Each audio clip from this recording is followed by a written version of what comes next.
Have you ever seen a building move? Not because of an earthquake, not because of collapse, but on purpose, intact, upright, and inch by inch? It sounds like something out of science fiction, lifting a centuries-old church, a multi-ton hotel, or an entire apartment block, and rolling it to a new location. But structural relocation is real, and it's one of the most astonishing feats in modern engineering. Buildings are supposed to be permanent, anchored to the ground, immovable, and yet humans have figured out how to move entire structures, sometimes brick by brick, sometimes whole, sometimes even while people are still inside. So how do we do it? What stops a building from cracking in half or collapsing under its own weight? What kind of tools, materials, and planning go into shifting thousands of tons of concrete, steel, and history? This is the mind-bending science of structural relocation and how we move the unmovable.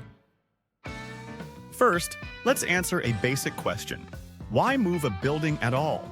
After all, buildings are meant to stay put, but history, progress, and necessity often say otherwise. Here are some common reasons. Historical preservation. A heritage building may sit in the path of new development, a highway, rail line, or skyscraper.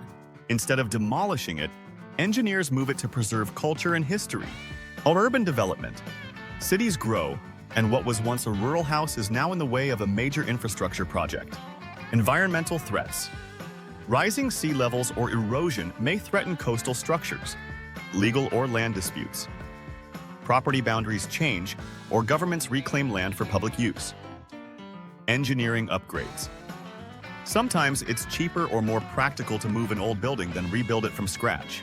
Now that we know why, let's explore the extraordinary how. There are two main ways to move a building. 1. Disassembly and reconstruction. Taking it apart brick by brick or beam by beam, transporting the pieces, then rebuilding.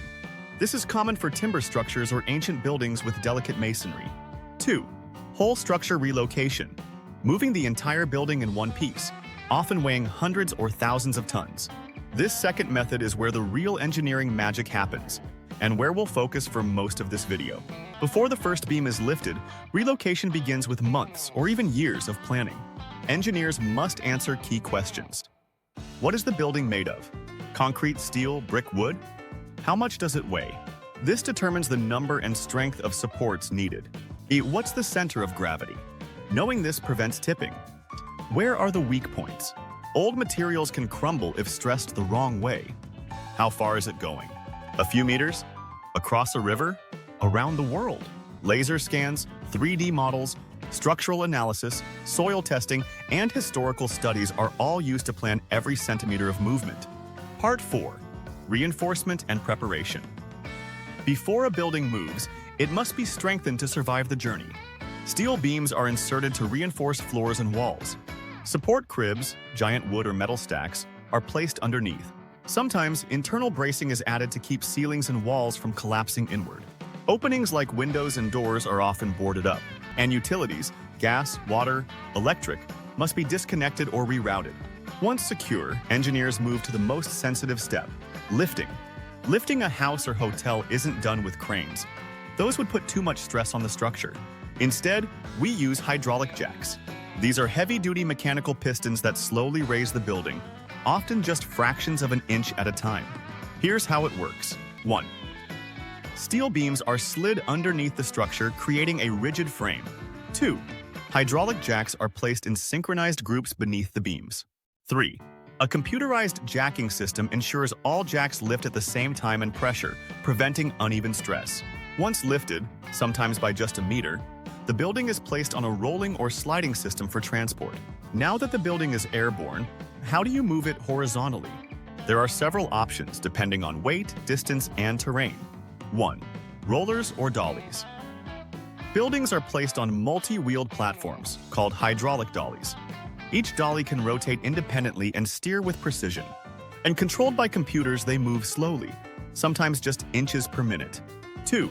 Slide systems.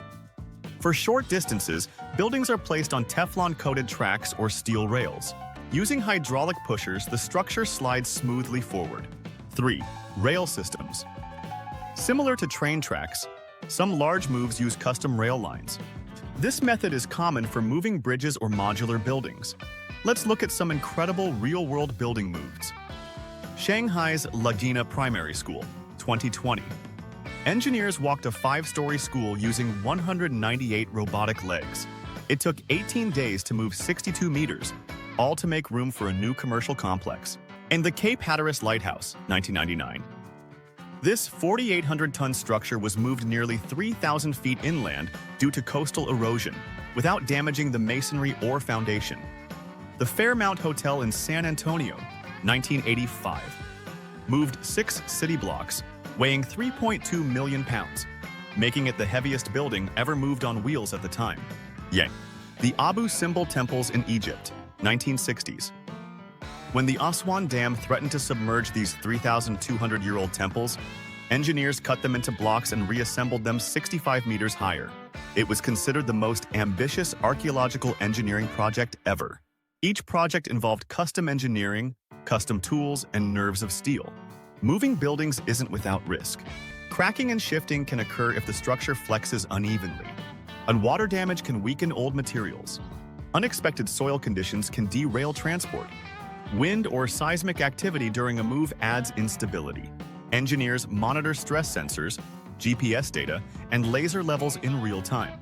Emergency plans are always in place, just in case. Sometimes, when moves go wrong, it's because of poor planning, not bad luck. Once the building reaches its new home, the process reverses. Jacks lower it onto a new foundation. Beams and supports are removed. Utilities are reconnected. Interiors are restored, and the site is reinforced. Sometimes the move is temporary, like during foundation repairs. Other times, it's permanent, and the building begins a new chapter in a new place. As cities grow denser and climate threats rise, building relocation is becoming more relevant than ever.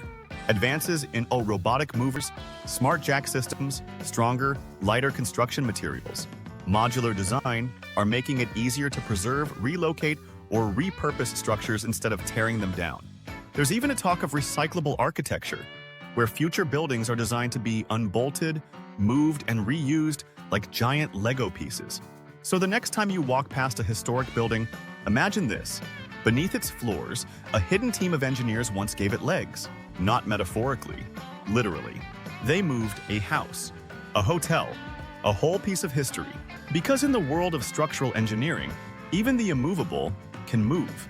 If you enjoyed this deep dive into the science behind structural relocation, hit that like button, subscribe for more jaw-dropping engineering stories, and drop a comment. What building would you move if you could? Thanks for watching, and as always, stay curious.